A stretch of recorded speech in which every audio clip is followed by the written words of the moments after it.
The Big Red Classic is part of the tournament trail on Lake Michigan. It's a salmon fishing tournament. It's one of 11 tournaments that happen on the lake. It's the second largest tournament on Lake Michigan, hosted by Yacht Basin Marina that does just a great job offering us their facilities and their marina.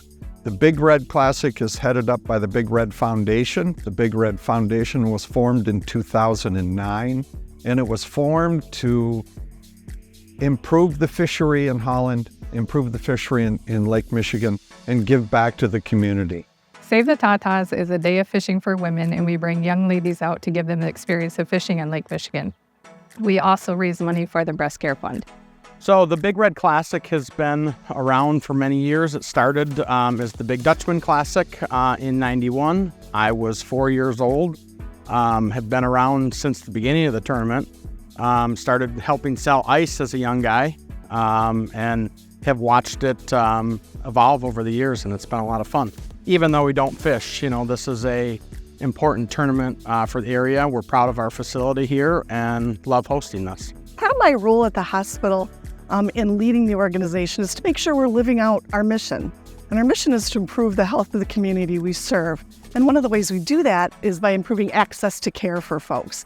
And so the Breast Care Fund is one of those vehicles that we've established through our community outreach efforts to support women in the community who might not otherwise have access to those important preventative breast care services. Well, this is our second year of being so fortunate and blessed to be part of the Big Red Classic and to have their great efforts sponsor our important breast care fund at the hospital. One of the most difficult things is that patients who don't have the financial services and insurance to get breast care do not come to seek breast care at Holland Hospital. So they may wait until they're experiencing a clinical problem and their breast cancer may be more advanced and more difficult to treat. It's an important way to get the word out about the Breast Care Fund so that we can help these women access care when they need it. I think a couple of key things about the Breast Care Fund is that it's easy to kind of stereotype and categorize who you think might be using the Breast Care Fund.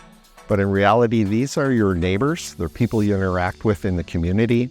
A favorite story that I have was from last year's tournament. We had a brief time of giving a presentation about what the fund covers and just thanking the participants for their support.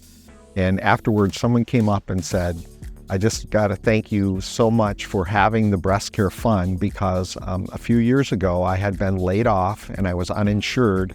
I went to my regular doctor's appointment and I had a lump and that progressed and I needed additional services and I couldn't afford them. And the Breast Care Fund was there for me and took me through all the way up through the biopsy and the treatment that I needed. And she said, now I'm gainfully employed and just honored to be a participant in the tournament and support the Breast Care Fund because I know the impact that it has on people in our community. It's amazing that we can offer this to patients, and it just takes such a load off of their shoulders to know that they're not going to have to pay for a lot of these services. So it's amazing. And I'm the lucky one that gets to call them and tell them that the Breast Care Fund will be able to help them out. So it's just amazing.